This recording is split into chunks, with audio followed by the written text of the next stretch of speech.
Welcome everyone to our Copperberg webinar, What About People? So a lot of companies in the industrial sector have gone through tough times because of COVID-19. Factories have closed down temporarily, sales have plummeted for some organizations, and unfortunately many people have lost their jobs. And a lot of the discussion on how to turn things around has been around technology. Digital transformation has been a hot topic in manufacturing for quite a while now, but the whole situation has been seen by many, and both from manufacturers, vendors, and even governments alike, as an accelerator to digitize processes and even whole industries. For example, not too long ago, President Macron of France himself was talking of a government bailout for the automotive industry of around 8 billion euros to modernize production lines and make France the European leader of electric vehicles. And looking specifically on the service side of the industrial sector, many companies have invested in quick fix solutions around augmented reality and remote support in order to continue offering basic maintenance solutions to their customers. But all these really address technology and processes. So my question is, what about people? And today I'm very glad to be joined by two esteemed guests. So we have Jason Purcell, Commercial Services Director, and Liz Ryder, Global Talent Leader at Volvo Cars.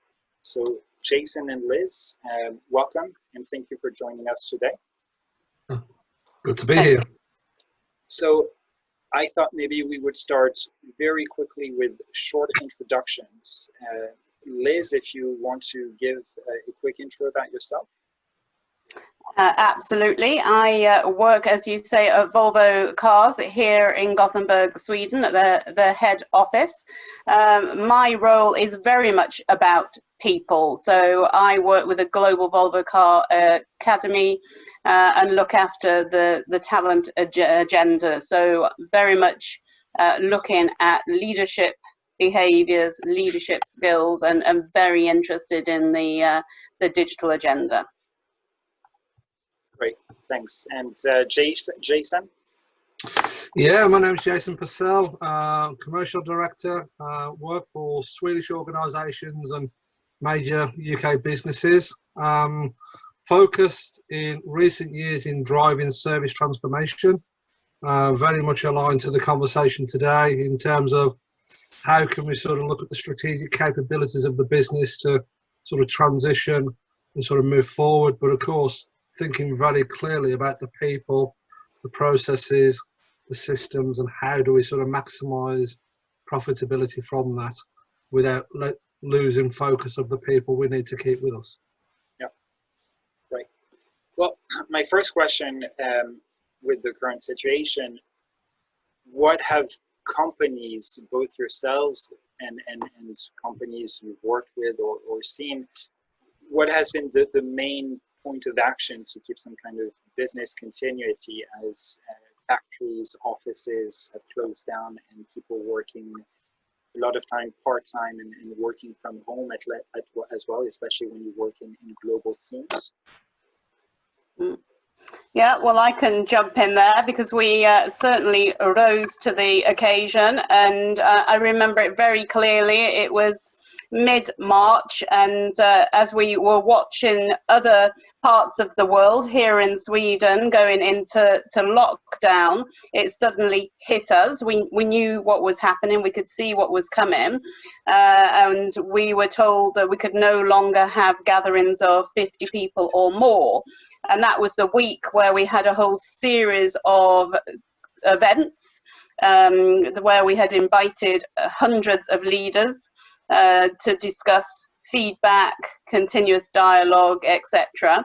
So we had to very quickly, within 48 hours, turn that around and make that virtual. And we did it. We pulled the team together and we worked pretty hard to get that done. And it worked really well. We said to people, this isn't going to be perfect, of course, because we've got to use what we have at the moment, and that was using Teams or Skype as it was, and we will do our best. And after each of the events, we ran them over 3 or 4 days. People said, if you hadn't have said anything in the beginning, we never would have known that you hadn't done this before. So it got a really positive response. So we very quickly had to adapt, and then we have continued to do that over the last 3 months. Very good. Yeah, I think quick adaptation is definitely very important as well. What about you, Jason, from your experience and what you've seen? Yeah, well, I mean, the companies that I've been talking to and working with, I think adaptation is sort of key, and a lot of them, as Liz has said, have been working with Teams and Skype and different online platforms to work from home.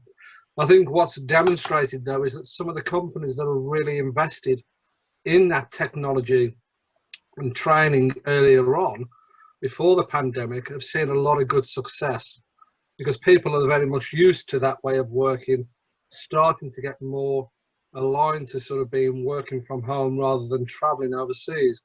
And I think the smaller companies, you know, though they've started to shift and move, they've started to find it somewhat more difficult, perhaps because the people are not used to working from home. People are not sort of having that technology available, so they've had to find laptops, computers, whatever it is that they can provide to them. So I think there's a difference between the companies that have and haven't already sort of set that example in the past. But I think it is becoming the new norm. And I think a lot of companies have used the pandemic to sort of test that platform. And that could be something that they sort of continue to do now for the future, knowing that they've got that way of working as something that people are used to. Yeah. But yeah, yeah, go ahead, Liz. No, I was going to say, it's interesting because, you know, we were one of the companies that probably weren't working online so much when it came to, say, our leadership development. And very quickly, you know, sort of our first offering was around, you know, how do you work on Teams? How do you have a Teams meeting remotely? You know, how do you use the technology? And quickly people adapted, people that have never ever sort of gone on Teams before. And we've seen that learning journey happen, and almost we've all gone through it together. And learned some of the same things. And that was quite interesting, because in some ways that's brought us closer together. I mean, we are now running, as opposed to before when we were running a leadership program in Sweden, we might have 20 leaders from Sweden. Now, when we run a leadership program online, we have 20 leaders who could be from California, South Africa, India, China. So it's really connecting people in a different way. Which I think is fantastic. Yeah, I agree. And I think what I really sort of like about what you've just said there, Liz, is that you've probably all come on it as a journey, rather than being a sort of, you have to change, you have to do it, is the new way of working. You've sort of been thrown into it and you've come out the other side. And I think that then brings people closer together, and as you've said. And do you have any plans already in place in how to transition back to whatever the new normal is going to be, or kind of, you know, what next? Because you know, you went from everyone working from the office to now everyone working from home. And you know, there are different types of personalities of people. Some people fit very well in an office, and some people fit very well from working from home. But there's also people who don't always fit great in an office, and now they have the opportunity to shine working from home, and vice versa as well. So will you be more flexible in the future, as in have people work from home and have people work in the office and kind of have a hybrid working environment, or will you go back to forcing everyone to the office, or keep forcing everyone working from home? I don't know if you already have a plan in place, or some kind of idea of how you will transition back. Yeah, well, I think it's interesting because we're already transitioning back. You know, our factory here has opened in a very safe way. That was obviously our priority, to make things as safe as possible. And within our offices, I mean, we've had meet and greet sessions, so welcoming people back, keeping the distance, keeping the social distance. We can't sit close to each other, of course. We have hand gels. We're all washing our hands continuously when we're in the office. But it's very much dependent on how safe you feel as an individual to go into the office, because not everybody wants to or feels safe, and that's fine. It's as you say, it's up to the individual. But many people, like myself, I'm at home today. I've been in the office once this week, and that will probably be it for the week. I won't go in again, because this is how we're operating now. We're operating online. So we are absolutely rethinking how we do things. And it will be a hybrid for those that can. Obviously, in the factories, we can't do that. We can't run the factories remotely at the moment. So it depends. If you're a white collar, much easier to be able to work in this kind of way. What do you think, Jason, in the future, whenever things get back to a new normal? What would you have recommended for your own division? Would you change things or go back to normal? Because again, kind of as we mentioned earlier, this whole connectivity allows you to through Teams, Skype, Zoom, whatever technology you're using, especially if you're in large organizations with global offices, you can connect with people all over the world. But as you go back to the office, then you will probably get back into a setting where, well, because you have a person in front of you, you will speak to him or her first before jumping on a Zoom call with a colleague in South America. So then you probably lose the tech distance because you have the human interaction right next to you. Yeah, I mean, I see this. I mean, it's really interesting what Liz has said, because I used to work for a multinational Swedish organization until the end of the year, as you know, and I think very much exactly the same in the way that they will adapt. They will also be bringing people back to work, but in a positive way that's suitable for them, so that they feel comfortable to do that. But one thing I've learned, or speaking to a lot of companies over the last few weeks through this pandemic, I think a lot of the sort of the challenges that they will have now is cost. Cost is going to be a major factor for some businesses, not all. And I think where they can save those costs, I think, and where they have roles that are not so influenced that they need to be on site, I think a lot of the new norm will be that companies will start to ask people to work more from home, but if they have that technology, because that technology will be the influencer and the enabler for them to do that. And that could be a lot of cost. There could be a lot of challenges that come with that. How do they get people to work from home? Do they have to insure them? Many questions to be asked. But I do think that will become something that will become relevant. A challenge, of course, is that when people work from home, let's say for 3 or 4 days a week, if they then go into the office, because they haven't communicated and seen face-to-face people that they've worked with for some time, it takes a lot of time in the day just saying hello, how are you, catching up. You waste a lot of productivity by being in the office sometimes, because you haven't been there. You're just more chit-chatting. Whereas with Teams, with Skype, with Zoom, as Liz said earlier, you can have a meeting now within minutes that's got 10, 20, 30 business leaders or people on different topics around the world. It doesn't make a difference what market you're talking into, and, everything is so digitalized now. So I think for me, the key challenge for businesses will be, do they even need to bring people back into the offices?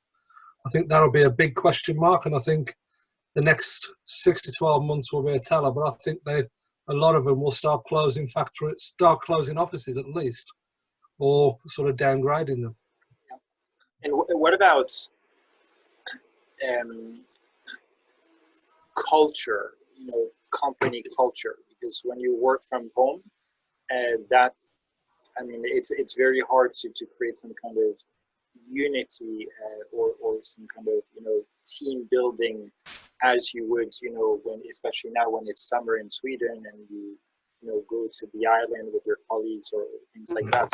How do you do that, even onboarding new employees when there is no office to meet and you do everything online? Do you work around Liz creating some kind of new processes around that of how do you create a digital company culture or digital onboarding processes? But I think it's interesting because you sort of mentioned the chit chat that you get in the office, and particularly around the coffee machine, of course, and when you're going up the stairs or around the corridor or in the restaurants, all of that is part of that culture of collaboration. And I certainly know what we have learned is we still have those chit chats, but online. So you will know with your Swedish connections that we have fika.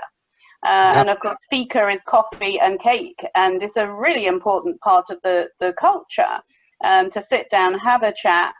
And quite often it's a business chat, even though it might be a social situation. But we have been having virtual fikas. We've been getting together. We've been having after works as well online. To keep that connection. So we do talk about other things other than work that you would do when you meet at the coffee machine and say, how are you? How are you doing? What are you doing over the summer? So we're maintaining that. And I would say that's one of the reasons we've become closer than ever, certainly in my team, because we communicate more, much more. Oh, that's brilliant.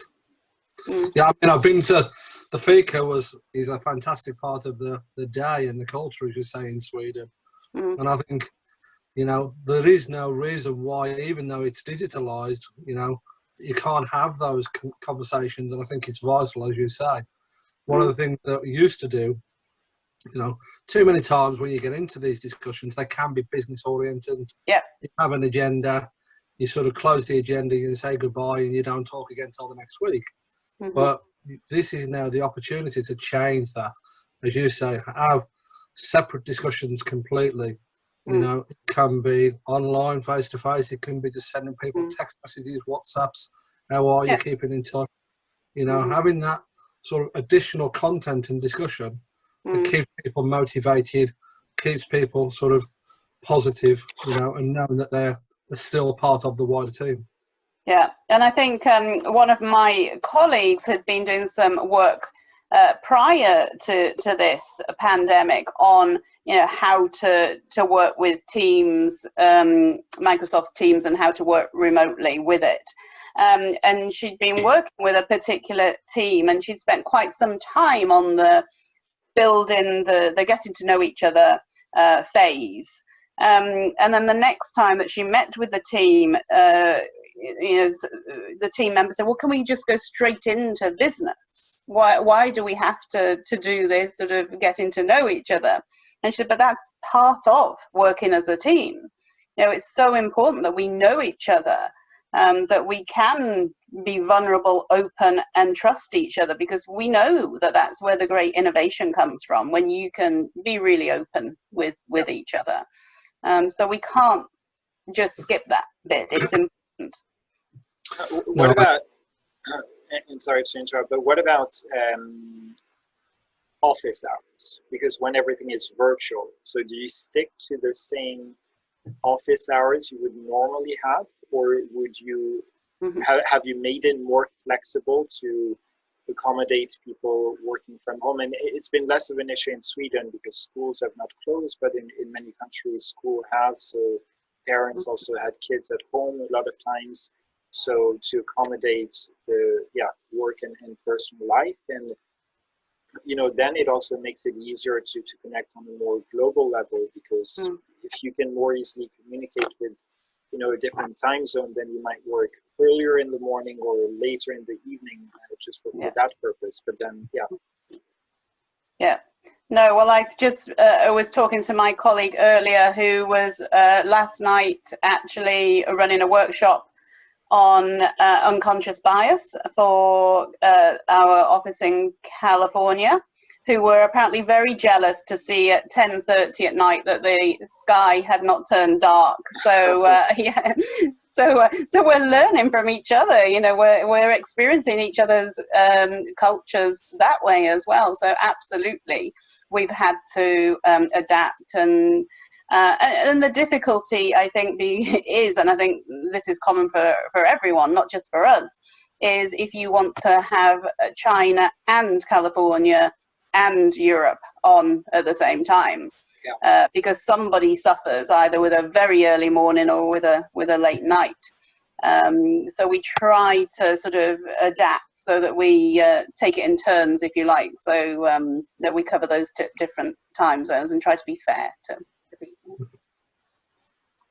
And how do you manage potential burnout? Because I know that, I mean, now everyone knows that, you know, anyone is accessible at any time, because there is no set, I'm in the office from 9 to 5, and then you might even put an auto, you know, out of office response. It's people are accessible whenever, because they don't have these kind of as specific set times, but that means, you know, anyone can ask anything at any time, which actually, from my perspective, almost seems like I'm working more than I ever have, because I might be working at 6 a.m. and then 11 p.m., but not from 6 to 11. But how do you then manage, do you force kind of rests, or, you know, or how do you manage that employees don't burn out by, also because it's tough times, people want to support the organization, everyone knows they, you know, need to do a bit extra maybe as well, which can lead to, Go on. Yeah, sorry. I think that's a tough question, because a lot of that is, of course, it's a part of the organisation and how they support the employees, but I think a lot of it is also down to the employees as well, because with some of the companies that you work with, you get so engrossed in the business, you get so engrossed in the position that you have, that you want to sort of talk and support the different markets. So Asia, America, Europe, whatever the different time zone is. So, you know, I think that's down really with the businesses. They have to sort of sit down, work with different employees, and sort of try to get a good understanding of, you know, what are the challenges, you know, how can they support them, you know, making it clear that they don't have to sort of spend all day on the PC and on that digital application. But I think a lot of that as well is down to the employee, because we have to make them more aware and sort of feel that they don't have to do that. But I think a lot of it they do, because they get so passionate about wanting to help the markets, and they recognise the time zone. But what they may do is they may just have time off in the day. So they might do work in the morning, they might take a break and then come back to it later in the evening. So they're working and supporting different markets. And I think that's the adaptability.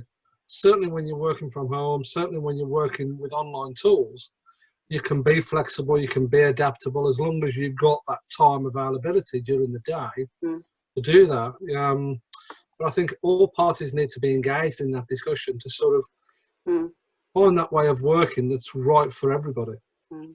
But I think that's a good point, because there was a Gallup report that has just come out on burnout. And it's saying exactly that. You know, if you're really passionate and engaged in your job, you know, you probably are going to work early morning, late at night, and do the extra hours. But that doesn't necessarily lead to burnout, because you're motivated and want to do the job. But to me, you know, work could never, ever end. You could work, you know, as you say, into the evening and every weekend. But there has to be a point of you saying no, or turning the phone off, or turning the bing, bing, bing that goes every time an email comes in, because it's quite stressful, I think. So I have a policy of, you know, and I decide when that time is really, as you say, you know, if I want to go and pick up my son, which I do from his summer camp in an hour, then I will do that, and I can work later if I choose to. So I can have that flexibility. Of course, we have factories where we don't have that flexibility. We can't have that flexibility. So, you know, it's quite a privilege, I think, to be in a position where you can have that. Or it may not be a privilege if you, as you say, if you're working late at night and weekends. So you have to be able to say no. I was reading an article the other day about somebody in McKinsey actually, who said, well, actually, you know, I've got small kids now, so between 6 a.m. and 8 a.m. and 6 p.m. and 8 p.m. I'm not available because I'm putting my kids to bed, or you know, I'm spending time with them in the morning. And you know, if we can be open and honest about that, I think that's really good to say that, you know, I need this. You know, it's important. Work-life balance, really important. Yeah. And I think you just everyone is in the same boat, so it's something that people will be able to relate to quite easily these days as well. So, but that's, I think, been so nice. I mean, certainly I've met kids and dogs and cats, and I've seen in people's houses and flats, and it's different. You know, people that normally would maybe dress up for work in their hoodies, and yeah, that's not a bad thing. I don't think. I think that's a good thing, because we're seeing the real people, and again, brings a better connection. Yeah. I think more efficiency as well, because you know, you can be online in minutes, as we say, from a meeting being arranged, rather than being in the car and traveling 3 hours road, or getting to the airport and then flying internationally, which can take a whole day. In some, you know, so productivity is going to increase a lot, and I think work-life balance, there's an opportunity in many cases to improve that work-life balance, but it, as you say, it depends on the position that people hold. You know, if that work can be done from home, if it can't, then of course the businesses have to think about how they can sort of bring those people as well on the same sort of type of journey the other people are working from home, so that they don't feel isolated or differenced in any way. Well, this leads me to kind of the next point or theme of the discussion, which is more around competence or skill sets within industrial organizations. Because, I mean, historically, of course, industrial companies are very product-centric, but I think, you know, digital transformation has been going around for quite a while now, and there has been kind of a shift in many organizations. Some have gone through that shift faster than others, but as we've already discussed now, everyone working from home, you're kind of forced into being a bit tech savvy, at least, you know, how to start a Zoom call and, you know, change your background sometimes and things like that. But have you seen internally within your organization or within your network that now you've actually kind of pinpointed where you are lacking when it comes to digital skills within your organization, in order to, you know, internally to still have some kind of communication, digital communication, or even how to communicate with your customers? Because if you're used to working with, you know, dealers or garages and you meet your customers face to face, and now that doesn't happen either. So how do you communicate with your customers nowadays? Have you been able to bridge that gap very easily, or was it a lot of work to do quick fix solutions? So kind of, has it given you an analysis of, actually, we were really lacking in that area, and we had some kind of very slow plan to bridge it in the next 5 to 10 years, but now we need to bridge that much faster, kind of like a wake-up call? I certainly know in our area around learning and development, we know that we wanted this, and we were catapulted like many other people into the future. We had to be.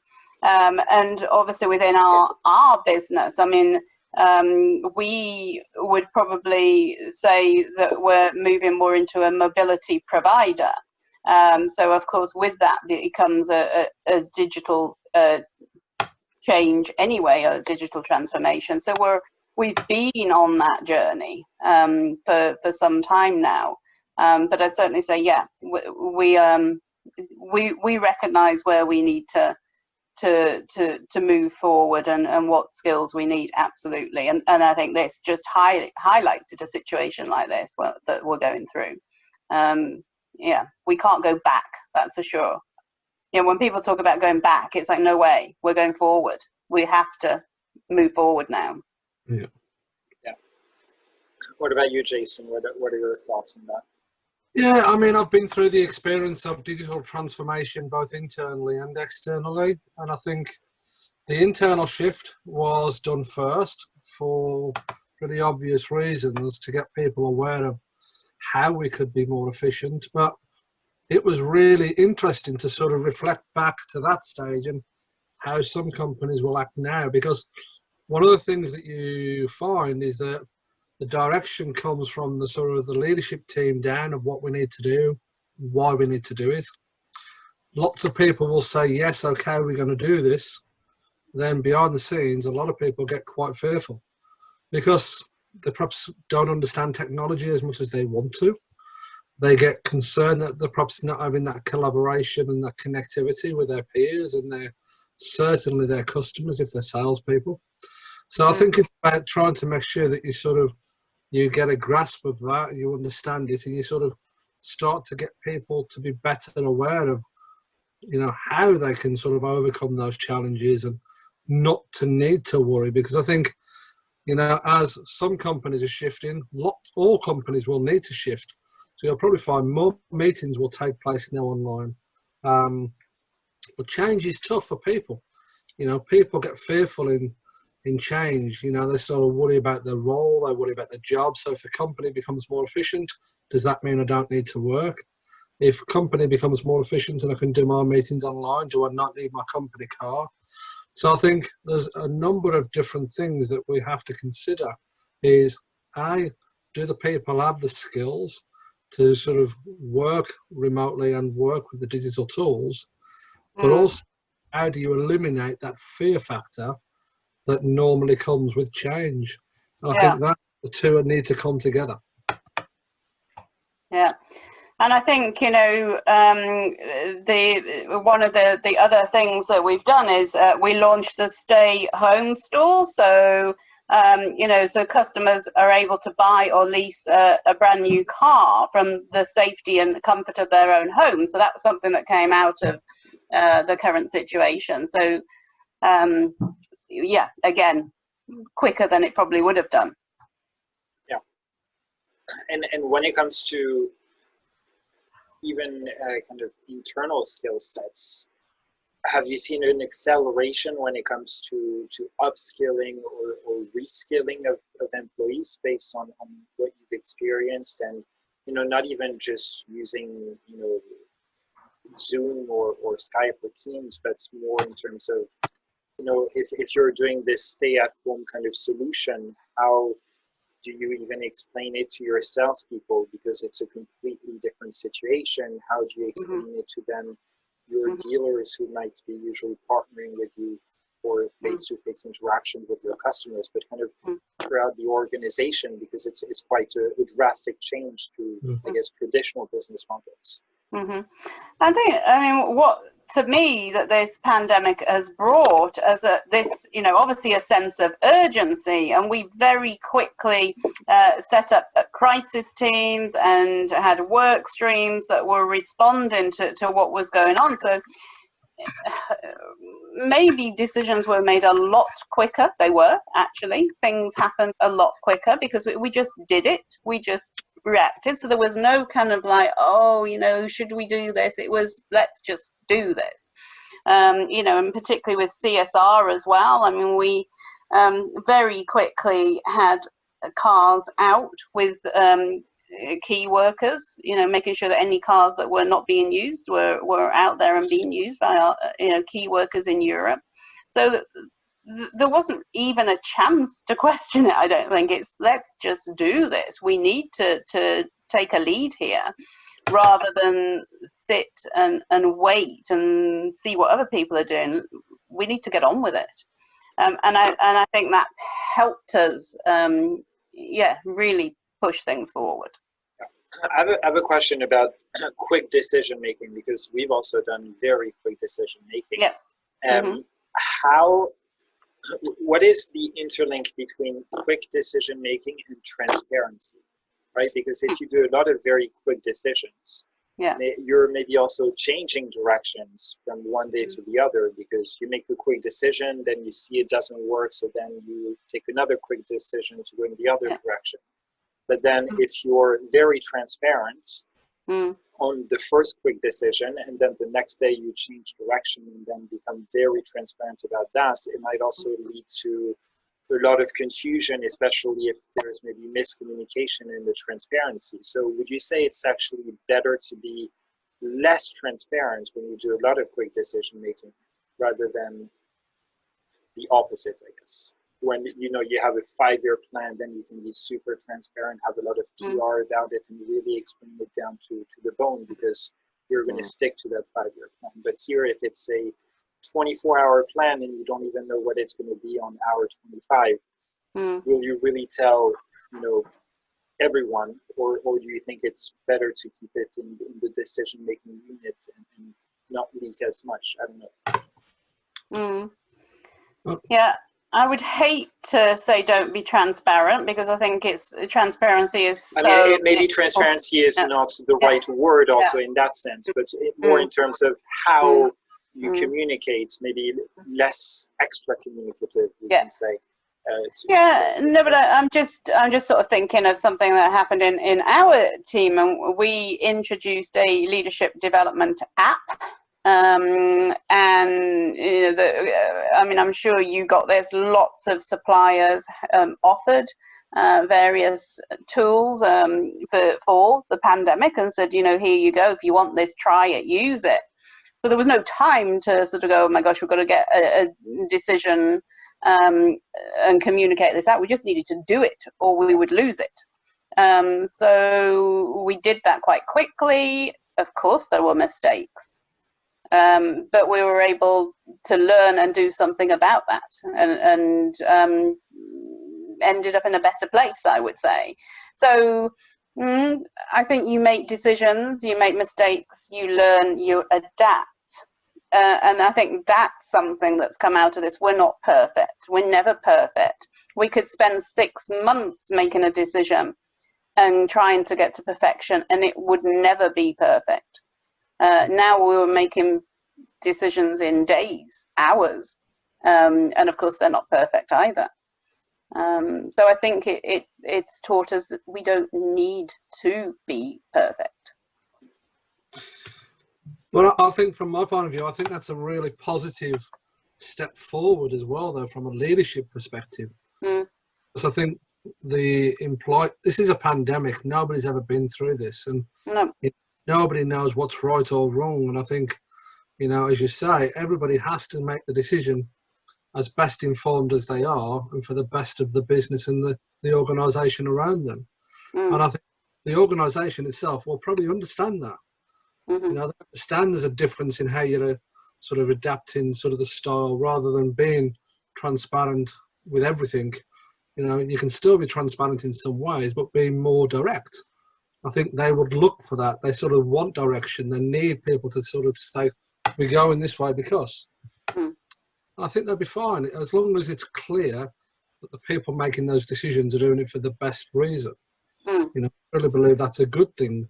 And I think that will possibly be something as well that helps to change in the future, because leaders like yourself that are sort of making those quick decisions now, can sort of think about, well, in the future, do we need to have those big meetings, as we've all done, I'm sure, in the past, that take days and sometimes weeks to sort of get to where you need to be. Sometimes you can sort of have that balance in between and say, well, how can we do things much quicker by taking away some of the unnecessary topics and discussions in between. So I think it's yeah, no, but I'm just thinking on that, you know, if you've got the culture, you've got the framework. I mean, we're very much about ethical business. You know, that's so important to us. So we're not going to make a decision that's going to compromise us in any way at all. We're absolutely not. And of course, our purpose, I mean, safety is in our DNA as a company. So we're never going to be taking risks in that area at all. But it's about where can I make the quick decision? Where is it okay to make these quick decisions? And of course, in many cases, it's absolutely okay to make those quick decisions and to take that risk. But we would absolutely not compromise on safety or ethics. And I think as long as you've got that as your frame, then you have that freedom. And we are all about freedom to move, and that's so important to us. Totally agree. Yeah. So my next question is how much of an impact will this situation have on recruitment within the industrial sector in terms of how you recruit, skills you're looking for, how often, or even the whole recruitment process? Because of course now maybe recruitment is a bit slower, but also even how you recruit people. Some companies are also currently recruiting, doing a lot of Skype or online interviews and these kind of things.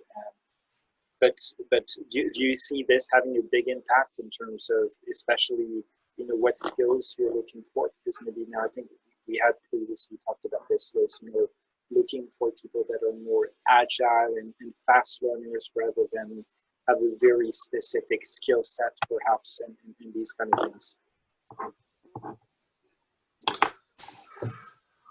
I think as somebody that's sort of recruited many people in the past, and if I think about the sort of shift we're talking about now, I think it's going to sort of be a very different way to recruit people, because you can do interviews face to face. Skill set perspective, I mean, that really depends on the position. If you have a set of skills that you need to sort of use for a role, they're still the same set of skills, whether you're sort of doing them face to face or whether you're doing them online. It just means you might need to have a few more skills to do the online features, but the skills are still relevant and needed. But I think what can help to change is speed. So you can do interviews much quicker, which is obviously making decisions much faster.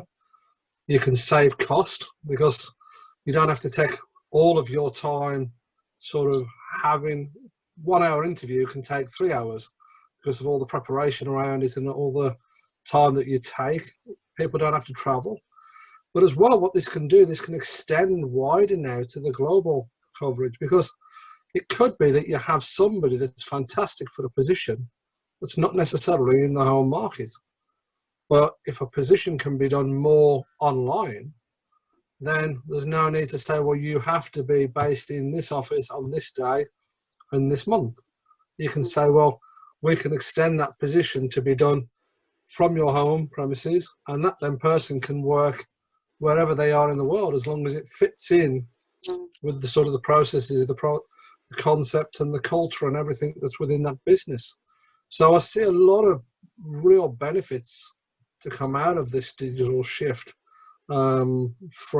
But that also makes the recruitment market much more competitive, right? Because if you're now, say today, I mean, Volvo is a global brand, right? So you have offices all over the world. But say, Liz, if you're trying to recruit somebody, and traditionally you would look for somebody in the Gothenburg region, and now because you've been, or your whole team has been working remotely and you think that works out very good, then you can hire anyone from anywhere in the world. And that's the case for a lot of other companies. I mean, I think Twitter was mentioning they would let everyone work from home. That means I can be based in Gothenburg.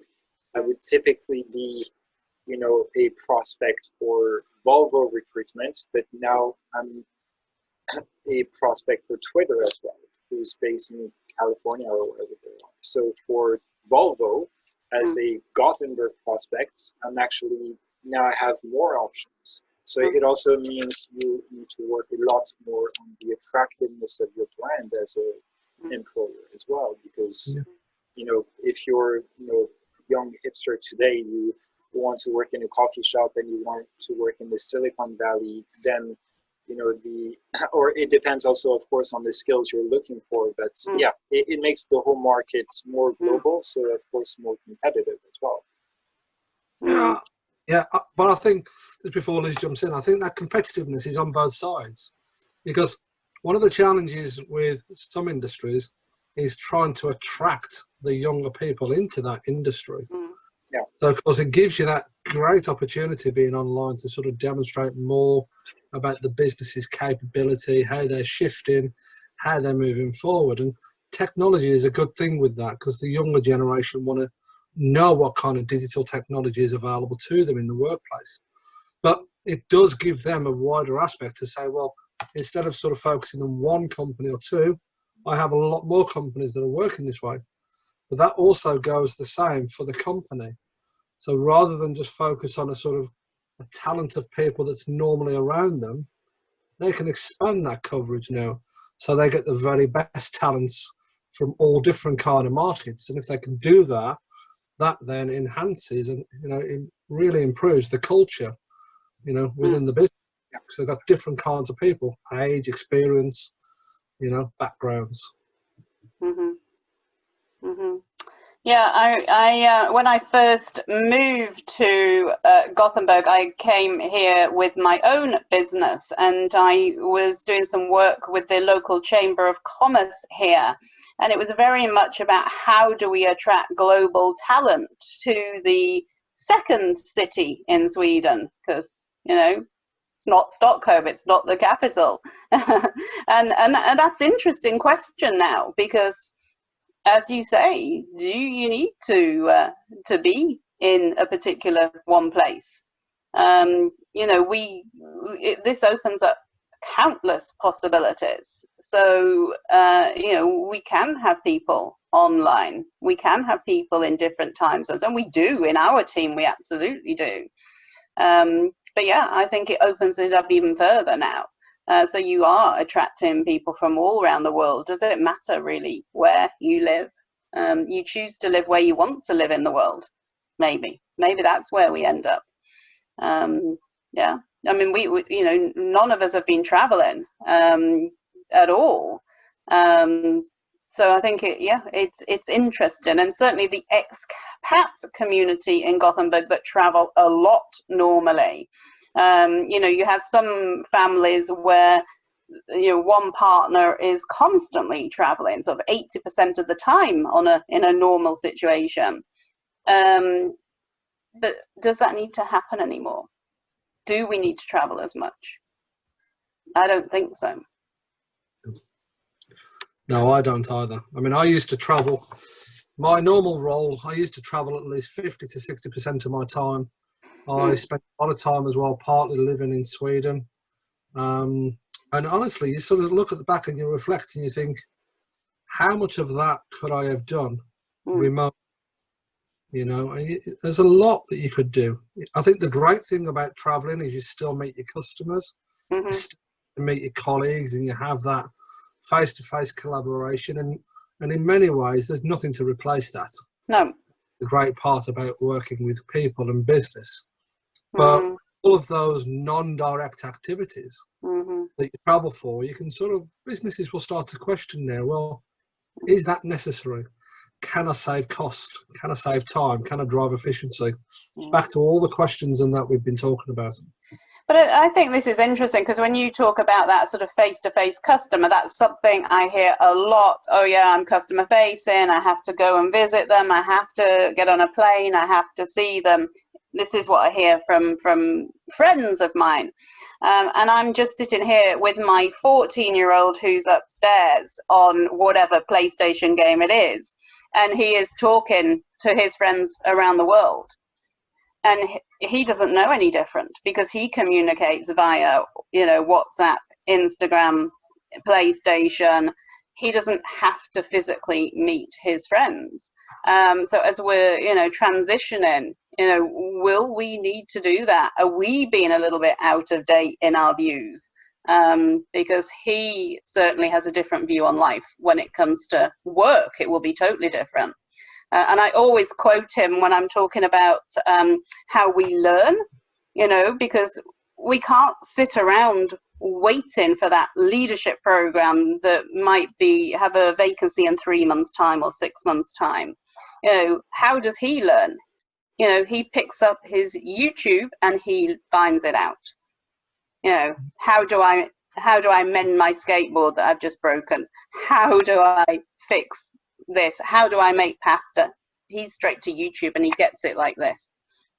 I think what you've just said there is an absolute generational shift. I mean, my thought on visiting customers, I think that's been a traditional guy that's worked in business for that way of working for years. It was always the norm of going to see a customer. Yeah. But it's shifting. It's moving. I think, we've spoken ourselves today about a lot of customers themselves perhaps won't want to see people now face to face. They will want to use technology. But when we talk about the next generation, that's really interesting. And I definitely agree with you. That will be a huge question mark on how they do business in the future. Yeah. Because they are into technology way ahead of myself, at least. My daughter's exactly the same. She spends most of her time on different technology platforms, YouTube, etc. So it's going to be a total shift. But I think what we've started in business with this digital transition, that's just going to be a massive enabler. But people who come in now from a younger generation, they'll be able to adapt and pick that up so much quicker than a lot of the people that are currently there. I think it all revolves around trust. The customers do business with the people they trust and not the companies, right? So you represent a company, but the customer trusts you because he has met you face to face. I think the new generation, for them, the trust will be via, not necessarily digital channel, but via speed of, I need an answer straight away. So whether it's on YouTube, TikTok, or me going to the store and speaking to the person, so it's more of an omni-channel approach. So the trust is not so much in the specific person, but in the quickness of how I get that answer. That's why all these, the more social media develops, it seems like the shorter the attention span of people is, because Facebook, it was more about long posts and things like that, and now these TikToks and Snapchats, it's like 5-6 second videos. So it's all about being very quick and giving an answer straight away. So exactly, I need to make pasta. YouTube, go on the first link.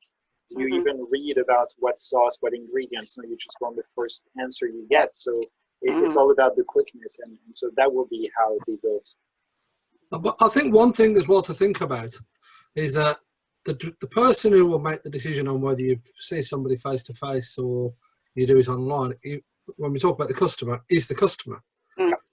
If the customer wants to use online technology and is comfortable to do that, that's great, because then that's saving a lot of time. But I think you have those customers that really want that initial discussion. They want to see somebody, they want to meet that person that they're sort of negotiating with. Businesses can adapt, they need to adapt, and if they can do both, then they're much more likely to be successful. If they can only do one, they've got a challenge coming up, and I think that's why that will push a lot to shift. But they still can't forget that at some stage they do need to meet people. Well, I think that's a good last word, actually, about what the webinar was about. So they were running out of time, but Liz and Jason, thanks again a lot for your time. I think it was great to hear your views about how things are changing and maybe what the new normal will look like based on our current experiences. And I'm sure, you know, if we have the same conversation in 6 months or 12 months, we'll probably have learned a lot of newer things, and our views might change a little bit more even. But yeah, thank you both very much for joining us today. Thank you very much. It's been a pleasure getting to know both of you. Good luck. Thanks.